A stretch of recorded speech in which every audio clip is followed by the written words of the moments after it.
Hello everyone, welcome to NCERT simplified. इस video में हम बात करेंगे article number 12.4 Bohr model of the hydrogen atom.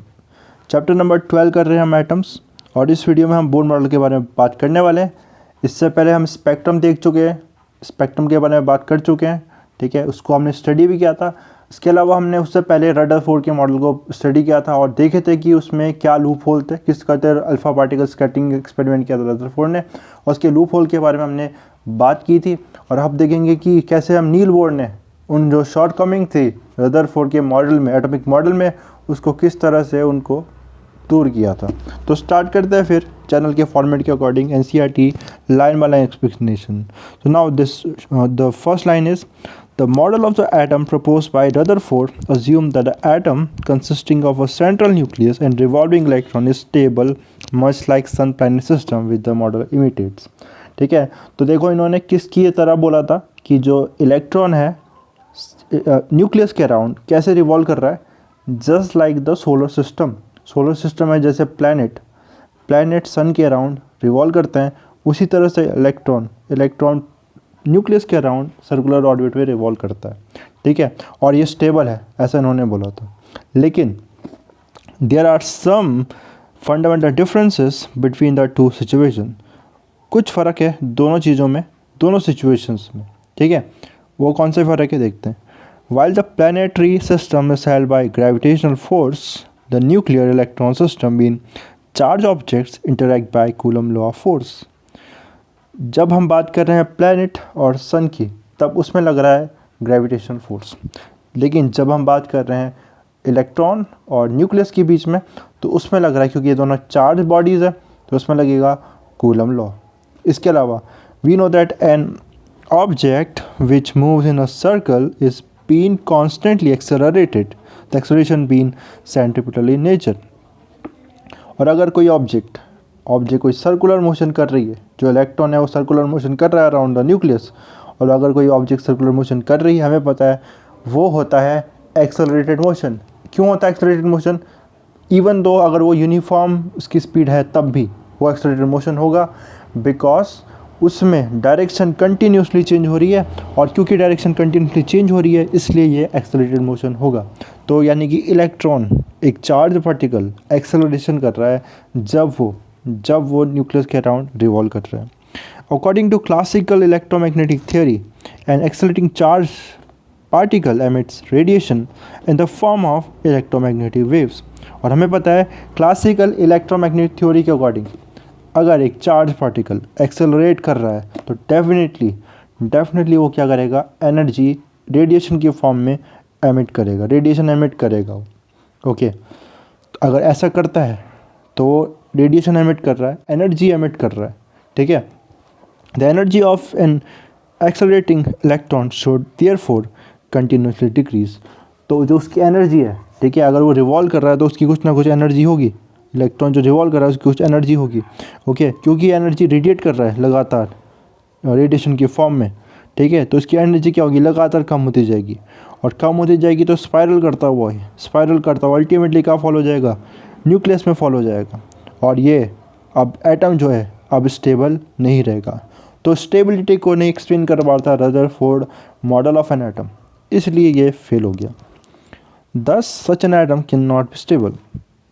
Further, according to the classical electromagnetic theory, the frequency of the electromagnetic waves emitted by the revolving electrons is equal to the frequency of the revolution। इसके अलावा classical electromagnetic theory के according जो frequency होगी electromagnetic waves की, जो ये emit कर रहा है इलेक्ट्रोमैग्नेटिक वेव जो ये एमिट कर रहा है, उसकी जो फ्रीक्वेंसी होगी उनकी, वो किसके बराबर होगी, जिस फ्रीक्वेंसी से ये इलेक्ट्रॉन रिवॉल्व कर रहा है, okay. As the electrons spiral inwards, their angular velocities and hence their frequency would change continuously। और क्योंकि ये लगातार क्या हो रहा है, स्पाइरल करता हुआ इनवर्ड आ रहा है, तो उसकी जो फ्रीक्वेंसी है और इसकी जो एनर्जी है, एंगुलर वेलोसिटी है, वो लगातार क्या होती रहेगी, कम होती जाएगी, ठीक है। फ्रीक्वेंसी कम हो रही है इलेक्ट्रॉन की, और जो एनर्जी एमिट कर रहा है, ये जो रेडिएशन एमिट कर रहा है, उनकी भी फ्रीक्वेंसी कम होगी, मतलब उनकी भी एनर्जी भी कम होगी, हमें पता है, इजिकल टू एच न्यू। अगर फ्रीक्वेंसी कम हो रही है तो एनर्जी भी कम हो रही है, ठीक है। तो ये लगातार इसकी एनर्जी लगातार कम होती जा रही है, तो ये कंटिन्यूसली, ठीक है, ये कंटिन्यूस हमें स्पेक्ट्रम मिलना चाहिए था, क्योंकि हर एक फ्रीक्वेंसी को क्या करेगा, रेडिएट करेगा, ठीक है। इसलिए हमें कंटिन्यूस स्पेक्ट्रम मिलना चाहिए था, लेकिन हमें ऐसा नहीं मिलता है, हमें कंटिन्यूस स्पेक्ट्रम नहीं मिलता है। तो ये भी कॉन्ट्राडिक्शन आ गया, ठीक है। स्पेक्ट्रल लाइंस मिलती है हमें, लाइन स्पेक्ट्रम मिलता है, लेकिन इसके अकॉर्डिंग तो कंटिन्यूस स्पेक्ट्रम मिलना चाहिए था, ओके। तो यहाँ दूसरा कॉन्ट्राडिक्शन आ गया। तो यही शॉर्ट कमिंग थी Rutherford model of the atom की। एक बार इसे भी रीड कर देता हूँ मैं, okay. So and their frequency would change continuously, and so will the frequency of the light emitted. Thus they would emit a continuous spectrum in contradiction to the line spectrum actually observed, ठीक है। तो हमें मिलता तो line spectrum है, लेकिन इसके according सारी फ्रीक्वेंसी कंटिन्यूस स्पेक्ट्रम हमें मिलना चाहिए था। Clearly, Rutherford model tells a part of the story, implying that the classical idea is not sufficient to explain the atomic model. तो क्लासिकल आइडिया फेल हो गया यहाँ पर, ठीक है। ये तो यही सजेस्ट कर रहा है, ओके। आप आएंगे पिक्चर में नील बोर, और नील बोर कैसे इन शॉर्ट कमिंग को दूर करेंगे, चलिए समझते हैं। It was Niels Bohr who made certain modification in this model by adding the ideas of the newly developing quantum hypothesis. तो क्वांटम मैकेनिज्म डेवलप हो रही थी, वो आइडियाज़ इन्होंने इसमें यूज़ किए। Niels Bohr studied in Rutherford laboratory for several months in 1912 and he was convinced about the validity of Rutherford nuclear model, ठीक है। तो रदरफोर्ड की लैबोरेटरी में इन्होंने कई सालों तक स्टडी किया, सेवरल मंथ तक, कुछ महीनों सेवरल मंथ तक उन्होंने स्टडी किया, और इसकी वैलिडिटी के लिए वो कन्विंस थे। Faced with the dilemma as discussed above, Bohr in 1913 concluded that in spite of the success of electromagnetic theory in explaining large-scale phenomena, it could not be applied to the processes at the atomic scale. और वो इस बात से conclude किया उन्होंने ये बात कि इलेक्ट्रोमैग्नेटिक थ्योरी भले ही लार्ज स्केल फिनोमेना को तो एक्सप्लेन कर पा रही, लेकिन इसको हम एटॉमिक स्केल पे अप्लाई नहीं कर सकते। It became clear that a fairly radical departure from the stabilized principle of classical mechanics in electromagnetism would be needed to understand the structure of atom and the relation of atomic structure to atomic spectra. और ये बात clear होने लगी कि अगर हमें atomic spectra को समझना है और एटॉमिक स्ट्रक्चर को समझना है, इनमें रिलेशन समझना है, तो हमें दूर जाना पड़ेगा, क्लासिकल मैकेनिक्स का डिपार्चर करना पड़ेगा, उनसे दूर जाना पड़ेगा, मतलब एक, और इलेक्ट्रोमैग्नेटिज्म कुछ से भी दूर जाना पड़ेगा इसको। तो मतलब ये दोनों यहाँ से अप्लाई नहीं की जा सकती, एक नई तरह की साइंस की रिक्वायरमेंट होगी, ठीक है, ओके। नई तरह की फिजिक्स की रिक्वायरमेंट होगी इसको समझने के लिए। Bohr combined classical and early quantum concept and gave this theory in the form of 3 postulates. और इसने क्लासिकल और अर्ली क्वांटम कॉन्सेप्ट को कंबाइन करके एक अपनी थ्योरीज दी 3 पोस्टुलेट के फॉर्म में। तो वो पोस्टुलेट ये थे। Bohr's first postulate was that an electron in an atom could revolve in certain stable orbit without the emission of radiant energy. तो पहला पोस्टुलेट था कि इलेक्ट्रॉन किसी भी एटम में रिवॉल्व कर सकता है, स्टेबल ऑर्बिट में रिवॉल्व करेगा, ठीक है। और जब इस अपनी एक ऑर्बिट में, एक पर्टिकुलर ऑर्बिट में ये रिवॉल्व करेगा तो ये एनर्जी एमिट नहीं करेगा, ठीक है। Contrary to the prediction of electromagnetic theory, ठीक है। इलेक्ट्रोमैग्नेटिक थ्योरी तो ऐसा नहीं बोल रही है, ठीक है। तो इलेक्ट्रोमैग्नेटिक थ्योरी को इन्होंने यहाँ पर क्या किया, तो नेगलेक्ट किया कि इलेक्ट्रोमैग्नेटिक थ्योरी यहाँ नहीं अप्लाई नहीं होगी।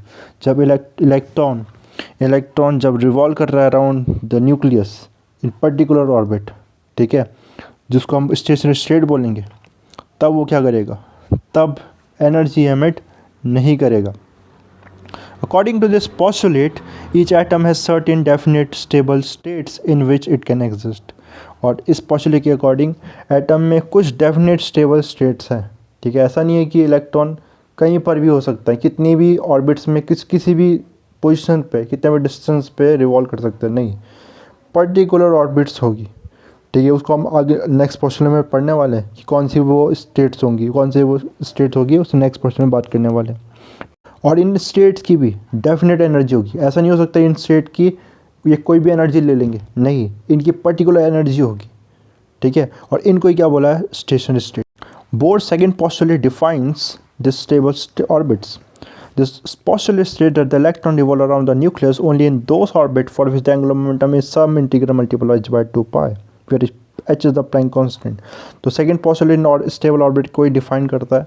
तो बोर्ड ने बोला कि इलेक्ट्रॉन बस उन्हीं स्टेट्स में उन्हीं ऑर्बिट्स में रिवॉल्व करेगा जिसके लिए जो एंगुलर मोमेंटम हो जाएगा वो कितना हो जाएगा, h बाय 2 पाई हो जाएगा, जिसमें h प्लैंक कांस्टेंट है. ठीक है, कहने का मतलब है कि ऐसा नहीं है कि कोई भी ऑर्बिट पॉसिबल है. ठीक है, बस वही ऑर्बिट पॉसिबल है जहाँ पर रिवॉल्व करने पे इलेक्ट्रॉन का मोमेंटम एंगुलर मोमेंटम कितना हो जाए, NH बाई 2 पाई. ठीक है, ये मोमेंटम हो जाएगा. मतलब क्वांटाइजेशन आ गया, है ना. कंटिन्यूस तो तब होता है कि कोई भी पॉसिबल, इलेक्ट्रॉन यहाँ भी हो सकता है, हर जगह हो सकता है, हर वेट पोजीशन, हर एक ऑर्बिट पॉसिबल है, कितने भी डिस्टेंस पर ऑर्बिट पॉसिबल है. कंटिन्यूस स्पेक्ट्रम होता, ऐसा नहीं है.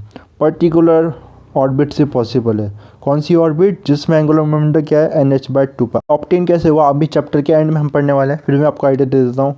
तो देखो, जब इलेक्ट्रॉन रिवॉल्व कर रहा है अराउंड द न्यूक्लियस, तो ये हम इसमें रिप्रोय हाइपोथेसिस अप्लाई करें तो इलेक्ट्रॉन एज अ वेव की तरह वेव करता है, बिकॉज ड्यूअलिटी है, पार्टिकल रेडिएशन नेचर, मतलब पार्टिकल इलेक्ट्रॉन का वेव नेचर भी है. ठीक है, तो देखो किस ऑर्बिट रिवॉल्व कर रहा है ये, 2 पाई आर. कितना सर्कमफ्रेंस है, 2 पाई आर. ठीक है, 2 पाई आर सर्कमफ्रेंस है. ठीक है, और इसमें सपोज कितनी वेव बना रहा है ये, तो n लैम्डा वेव बना रहा है. नंबर ऑफ वेव कितनी बना रहा है, n वेव बना रहा है. ठीक है, अब इसमें देखो, इसमें अगर हम क्या करते हैं, ओके, और लैम्डा की वैल्यू हमें पता है according to de Broglie hypothesis h upon p, where p is the angular momentum, sorry linear momentum of the this electron. तो यहाँ पर आप रख देंगे अगर. ठीक है, तो यहाँ से क्या आ जाएगा, ये p को इधर भेज दे, r p आ जाएगा, r cross p, and this is NH upon 2 पाई, और r cross p is angular momentum. तो ये यहाँ से आया, आगे चैप्टर में पढ़ना है हमें इसे एंड पे. ठीक है, थर्ड पोस्टुलेट की अगर बात करें अगर हम, both third postulate incorporated into atomic theory the early quantum concept that had been developed by Planck and Einstein. ठीक है, तो जो प्लैंक और आइंस्टीन ने क्वांटम कॉन्सेप्ट दिए थे उसको इनकॉर्पोरेट करता है. उसके according it state that an electron might take a transition from one of its specified non rotating orbit to another of lower orbit. तो इलेक्ट्रॉन जब तक अपनी स्टेबल ऑर्बिट में, स्टेशनरी ऑर्बिट में रिवॉल्व कर रहा है, तब तक तो ये एनर्जी लॉस या गेन नहीं करता. लेकिन अगर ये क्या करता है, जंप करता है, ट्रांजिशन करता है लोअर ऑर्बिट में या हायर ऑर्बिट में, तब एनर्जी का गेन और लॉस करेगा इन द फॉर्म ऑफ फोटोन. मतलब जब क्या करेगा, ये हायर ऑर्बिट से, ठीक है, हायर ऑर्बिट से लोअर ऑर्बिट में आएगा. ठीक है, तो जो हायर एनर्जी से लोअर एनर्जी में जाएगा, अभी हम देखेंगे जो दूर वाली ऑर्बिट्स है, ठीक है, उनकी एनर्जी क्या होगी, ज़्यादा होगी. जो पास वाली ऑर्बिट्स होगी क्लोज टू न्यूक्लियस, इनकी एनर्जी कम होगी. तो हायर एनर्जी ऑर्बिट से लोअर एनर्जी ऑर्बिट में अगर ये ट्रांजिशन करता है, ये तभी पॉसिबल जब क्या करेगी, इसको एनर्जी रेडिएट करनी पड़ेगी in the forms of photon. तो फोटोन का एमिशन कब होता है, एनर्जी का रेडिएट करता है जब जंप करता है, ट्रांजिशन करता है एक ऑर्बिट से दूसरी ऑर्बिट में. ठीक है, और क्योंकि फोटोन रिलीज कर रहा है तो that is h nu. This is the frequency, this is the energy of the photon it releases when it jump, it transits from one energy level to other. और वो उस फोटोन की energy कितनी हो जाएगी, इन दोनों एनर्जी लेवल का difference हो जाएगी उस फोटोन की एनर्जी. ओके, आगे बढ़ते हैं फिर इसमें.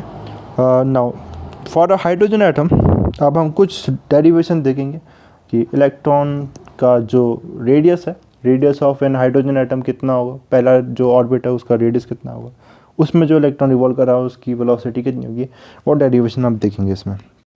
For a hydrogen atom, equation number 12.4 give the expression to determine the energies of the different energy states. ठीक है, तो हमने ये 12.4 एक बार देखते हैं जल्दी से. 12 हमने ऑलरेडी डिराइव कर ली थी. ठीक है, जस्ट अ सेकंड, ये रहा 12.4. ठीक है, तो यहाँ पर ये एनर्जी इसमें कंप्लीट लिखा नहीं है, तो ये 12.4 एनर्जी आ गई थी. ठीक है, हाइड्रोजन एटम की energy. Okay, this is the energy of the electron in the first orbit of hydrogen atom और the only orbit of hydrogen atom. This is -e² 8 pi epsilon naught r. ठीक है, -8 pi minus E square 8 pi epsilon naught R. तो इससे हमें energy मिल जाएगी। Okay, but then this equation require the radius R of the electron orbit. ठीक है, लेकिन इस इक्वेशन के लिए इसका एनर्जी कैलकुलेट करने हमें रेडियस कैलकुलेट करना पड़ेगा। रेडियस कैलकुलेट करने के लिए हम सेकंड पोस्टुलेट का यूज़ करते हैं। Bore second postulate about the angular momentum the electron the condition is use. ठीक है, तो कंडीशन यूज़ करते हैं। एल की वैल्यू क्या थी? एल की वैल्यू हमें पता है एम वी आर है, और m v r according to second postulate is equal to this is n h upon 2। ठीक है, where n is a integer है, और आर एन क्या है? रेडियस है एनेट पॉसिबल ऑर्बिट का। ठीक है, और वी एन क्या है? वी एन है velocity of the electron moving in the nth orbit. ठीक है, तो सेकंड पोस्टुलेट इसके एम वी आर किसके angular momentum n h upon 2, यहाँ पर 2 पाई होगा। ठीक है, यहाँ पर पाई मिसिंग है। ठीक है, this should be n h upon 2 pi. The allowed orbits are number 1 2 3 according to values of n which is the principal quantum number. और इसमें जो अलाउड एन क्या है? एन प्रिंसिपल क्वांटम नंबर है। Equation 12.3 the relation between v and r is, है ना। Equation 3 अगर देखोगे पीछे आप, ठीक है, तो हमारा जो आर आया था E square upon 4 pi epsilon naught M V square. आप पीछे चेक कर सकते हो, यही वैल्यू आ रही है। ठीक है, यहाँ से हम वी निकाल सकते हैं। वी एन आ जाएगा क्या इसी इक्वेशन से? तो ये आ जाएगा क्या? Okay, this will be e square naught E square, अगर वी ले लेंगे तो इसका रूट हट जाएगा, बी स्क्वायर हट जाएगा, यहाँ ई अपॉन रूट में आ जाएगा ये 4 pi epsilon naught m r. ठीक है, सो हमें वी एन की एक्सप्रेशन ऑब्टेन हुआ है। वी एन आ जाएगा हमारे इक्वल आया है e upon root 4 pi epsilon naught m r n. ठीक है, और इसमें जो वी एन यहाँ से ऑब्टेन हो रहा है, सॉरी इसको हम क्या करेंगे, जो हमने पीछे ऑब्टेन किया था एम वी आर किसके इक्वल आया था? एन एच अपॉन 2 पाई के। ठीक है, अब ये दोनों इक्वेशन है, यहाँ पर हमें इन दोनों से वी और आर एन और वी आर एन की वैल्यू मिल जाएगी। ठीक है, क्या कर सकते हैं? देखो 2-3 ऑप्शन है आपके पास करने के। या तो क्या कर दो, पहले वाले को स्क्वायर कर दो। ठीक है, इसको स्क्वायर कर दिया यहाँ पर। ओके, और यहाँ क्या कर देंगे? वी की वैल्यू यहाँ से, वी की वैल्यू क्या कर देंगे यहाँ से? क्या वी की वैल्यू एन एच अपॉन 2 पाई एम आर कहाँ पुट कर देंगे? इसमें पुट कर देंगे। ठीक है, उसको भी सॉल्व करके ऑप्शन हो सकता है, क्या फिर इन दोनों को डिवाइड कर दो। ठीक है, उससे भी तो मल्टीपल तरीके से इन दोनों इक्वेशन को सॉल्व करेंगे। तो फाइनली जब इससे सॉल्व कर लेंगे, ठीक है, बहुत इजी कैलकुलेशन है दोनों, ये इक्वेशन और जो m v r is equal to n h upon 2 pi, यहाँ पर 4 पाई एप्सिलॉन नॉट है। ठीक है, डिवाइड कर सकते हैं, स्क्वायर करके इसकी वी आर की वैल्यू डाल सकते हैं पहले, और ऐसा भी नहीं, पहले वी की वैल्यू भी निकाल सकते हो, आर एन की वैल्यू भी निकाल सकते हो। तो सॉल्व कर लेंगे तो वी आर एन कितना आ जाएगा? वी एन आ जाएगा हमारे पास, this will be equal to 1 upon N E naught E square upon 4 pi epsilon naught, ठीक है, upon 1 upon H by 2 pi. मैं एनसीईआरटी से बता रहा हूँ ये। ठीक है, यहाँ पर ये मिसप्रिंट है।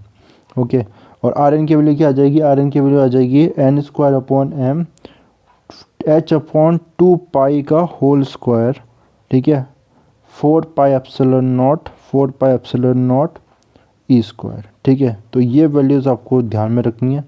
ठीक है, इवन आप इसको सॉल्व करके बहुत इजीली, ठीक है, बोर पोस्टुलेट और जो हमने पहले ऑब्टेन किया था, कैसे ऑब्टेन किया था मैं आपको थोड़ा याद दिला देता हूँ। हमने सेंट्रीपिटल एक्सेलरेशन को कूलम लॉ के इक्वल रख के उसे ऑब्टेन किया था, जो ये इक्वेशन है, ये वाली बेसिकली वी एन। ठीक है, इन दोनों को फिर सॉल्व करके क्या एक्सप्रेशन ऑब्टेन हो जाएगा वेलोसिटी और रेडियस का फॉर द एनेट ऑर्बिटल। ठीक है, so this equation for 12.14 depicts the orbital speed in the nth orbit falls by a factor of n। ठीक है, तो देखो बाकी सारी चीज़ें तो क्या है? कांस्टेंट है, ई स्क्वायर कांस्टेंट है, यहाँ पर 4 पाई एप्सिलॉन नॉट कांस्टेंट है। ठीक है, और एच और अपॉन 2 पाई सब कांस्टेंट है। बस क्या एन नंबर के साथ, जो वेलोसिटी किसके साथ वेरी करेगी? एन के साथ, नंबर ऑफ ऑर्बिट के साथ वेरी करेगी। मतलब जैसे जैसे दूर वाली जो ऑर्बिट्स है, नंबर बढ़ेगा ऑर्बिट का, वेलोसिटी उस ऑर्बिट की कम होती जाएगी, पास वाली ऑर्बिट की वेलोसिटी ज़्यादा होगी। ठीक है, देखो कुछ ना कुछ जैसे कंपेयर आप ऐसा भी देख सकते हो, ग्रेविटेशन चैप्टर आपने पढ़ा होगा, ग्रेविटेशन चैप्टर क्लास 11 में। तो जो सैटेलाइट्स हैं जो अर्थ के अराउंड रिवॉल्व कर रही है, तो जो क्लोज सैटेलाइट्स होती है, जो क्लोज होती है अर्थ के, उनकी स्पीड क्या होती है? उनकी ऑर्बिटल स्पीड ज़्यादा होती है, उनको ज़्यादा स्पीड से रिवॉल्व करना पड़ेगा, तभी वो क्या कर सकती है, तभी वो सर्कुलर अपना ऑर्बिट में मेंटेन रख सकती है, ना तो अदरवाइज वो फॉल हो जाएगी ग्रेविटी में, ठीक है। और जो दूर वाली जो सैटेलाइट्स है उनकी स्पीड, ऑर्बिटल स्पीड कम होगी, ठीक है। तो वहाँ से भी इस कॉन्सेप्ट को रिलेट कर सकते हो, ओके। इसके बाद जबकि जो यहाँ पर आर क्या आ जाएगा, r will be h square first, n को 1 पुट करने पे, ठीक है, पहले ऑर्बिट के लिए एन क्या आ जाएगा h square, this will be epsilon naught m pi m e square, h square epsilon naught pi m e square. तो पहले ऑर्बिट का ये रेडियस हो जाएगा, इनर मोस्ट ऑर्बिट का, और उसको हम बोर्ड रेडियस बोलते हैं और ए नॉट से रिप्रेजेंट कर सकते हैं, h square epsilon naught pi m e square, ठीक है। और इसकी वैल्यू पुट करने पे, इन सब कॉन्स्टेंट की वैल्यू पुट करने पे हमें ए नॉट मिल जाएगा, बोर्ड रेडियस जो मिल जाएगा वो 5.29 इंटू 10⁻11, ये पहले ऑर्बिट का रेडियस आ जाएगा, ओके। और हम देख लेंगे इक्वेशन 12.5, इस इक्वेशन से हमें पता चल रहा है यहाँ पर, सॉरी यहाँ पर क्या है आर एन में, ओके, आर एन में देखो इस वाले में ऊपर वाले एक्सप्रेशन में, सॉरी, ठीक है, ये क्या है यहाँ पर एन स्क्वायर भी आ रहा है, बाकी सारी चीज़ें कांस्टेंट है, आर एन क्या है एन स्क्वायर है, मतलब नंबर ऑफ सेल जैसे बढ़ेगी, ठीक है, जो बड़ी वाली सेल है, आगे वाली सेल है, आउटर मोस्ट सेल है, उनके साथ रेडियस भी ऑब्वियसली बढ़ता जाएगा, स्क्वायर टाइम बढ़ता जाएगा, ठीक है। The total energy of the electron in the stationary state of the hydrogen atom can be obtained by substituting the value of orbital radius in equation 12.4। तो 12.4 में जो हमने एनर्जी ऑब्टेन करी, टोटल एनर्जी, वो कितनी आई थी, ठीक है। तो अब पीछे देखोगे आप पता चल जाएगा -E² pi epsilon naught are, ठीक है। यहाँ पर वो मिसप्रिंट है, इसमें क्या कर देंगे, जो आर की वैल्यू आई अभी आर की वैल्यू हमने ऊपर निकाली, उसको यहाँ पुट कर देंगे, और जब हम पुट कर देंगे आर की वैल्यू जो हमने अभी ऑब्टेन करी, तो हमें जो ई की वैल्यू फाइनल टोटल एनर्जी मिल जाएगी, वो कितनी मिल जाएगी, E² अपॉन माइनस, यहाँ पर ऑब्वियसली माइनस है, माइनस मतलब क्या होगा अभी देखेंगे, माइनस रह जाएगा यहाँ पर, टोटल एनर्जी माइनस में, इसका मतलब क्या है इलेक्ट्रॉन बाउंडेड एटम्स है, ठीक है। और यहाँ 4/8 पाई एप्सिलॉन नॉट, आप एनसीईआरटी से देख सकते हो साथ साथ अपनी, m upon n square 2 pi upon h का होल स्क्वायर है, ठीक है, E0 upon 4 pi epsilon not है, ठीक है। इसको सॉल्व करेंगे तो हमें मिल जाएगा -me⁴ 8 n square epsilon not square h square, this is total energy of electron in a particular in nth orbit, okay. अब देखो इसके बाद, और अगर क्या करें हम इसको, इस सारी वैल्यूज़ को पुट करें, जो भी हमारे पास कांस्टेंट की वैल्यू को पुट करेंगे, तो हमें जो मिल जाएगा वैल्यू में मिल जाएगी -2.18 इंटू 10⁻18 अपॉन एन स्क्वायर, इतनी मिल जाएगी, इतनी एनर्जी, ओके। और हम क्या करते हैं, एटॉमिक एनर्जी क्योंकि बहुत कम होती है, तो उसको हम जनरली जूल में ना मेज़र करके इलेक्ट्रॉन वोल्ट में मेज़र करते हैं। इलेक्ट्रॉन वोल्ट कितना होता है 1.6 × 10⁻19 जूल होता है, ठीक है। तो इसको ऑब्टेन कर लेंगे, जब उसको हम इलेक्ट्रॉन वोल्ट निकालेंगे तो कितना आएगा, ये -13.6 upon n square electron volt, ठीक है। तो इसमें एन की वैल्यू पुट करके हमें अलग अलग एनर्जी मिल जाएगी, अलग अलग ऑर्बिट्स की। n1 पुट करेंगे तो -13.6 ऑब्टेन होगा। पहली शेल की एनर्जी कितनी है -13.6, फिर यहाँ 4 पुट करेंगे तो -13.2 पुट करेंगे तो क्या 4 आ जाएगा, 4 3 × 12, ओके, 4 3 × 12 और 16, 4 4 × 16, तो -3.4 इलेक्ट्रॉन दूसरे वाले का। तो अब देख रहे हो एनर्जी पहले वाले की सबसे कम है, सबसे स्टेबल है ये, उसके बाद उससे कम, उससे ज़्यादा है, मतलब बढ़ती जाएगी, फिर माइनस जो वैल्यू है वो बढ़ती जाएगी, फिर अनस्टेबल होती जाएगी स्टेट्स, ठीक है। मतलब सबसे कम, सबसे पास वाली लोअर मोस्ट वाली होगी, जो इनर मोस्ट वाली सबसे स्टेबल है, उससे कम स्टेबल उसके बाद वाली, ओके। और नेगेटिव साइड मैंने जैसे बताया आपको कि इलेक्ट्रॉन बाउंडेड है, ठीक है, जो एटम में बाउंडेड है। The negative sign of the total energy of the electron moving in orbit means that the electron is bound with the nucleus. तो इलेक्ट्रॉन बाउंड है, ये बता रहा है negative sign. Energy will thus be required to remove the electron from the hydrogen atom. और अगर हमें क्या करना है, इलेक्ट्रॉन को रिमूव करना है हाइड्रोजन एटम से, ठीक है, तो हमें इतनी एनर्जी इसको देनी पड़ेगी, okay. Energy will thus be required to remove the electron from the hydrogen atom to a distance infinitely far away from nucleus. Nucleus से इनफाइनाइट डिस्टेंस में ले जाने की हमें इतनी एनर्जी देनी पड़ेगी उसको फ्री करने के लिए basically. The derivation of equation 12.17 and 12 to 12.19 involves the assumption that electronic orbits are circular, though orbits under inverse square force are generally elliptical। ठीक है, तो हमारी जो भी डेरिवेशन थी उसमें हमने ये अज्यूम किया जो इलेक्ट्रॉन ऑर्बिट्स है वो सर्कुलर है। ठीक है, लेकिन जो orbits inverse square forces involve होती है जिसमें वो जनरली इलेप्टिकल होती है, क्योंकि जैसे ग्रेविटेशन में भी हमने पढ़ा है जो इलिप्स इसको इन्वर्स स्क्वायर लॉ लगता है और वहाँ इलेप्टिकल ऑर्बिट था। ठीक है, केपलर लॉ में हमने पढ़ा था। However it was shown by the German physicist Arnold Sommerfeld that when the restriction of circular orbit is relax this equation continue to hold even for elliptical orbit. ठीक है, even अगर हम इसको इन्होंने सोमरफेल्ड ने ये प्रूव करके दिखाया कि ये जो हमने अभी जितने भी डेरिवेशन की वो इलिप्टिकल ऑर्बिट के लिए भी इक्वली होल्ड करती है।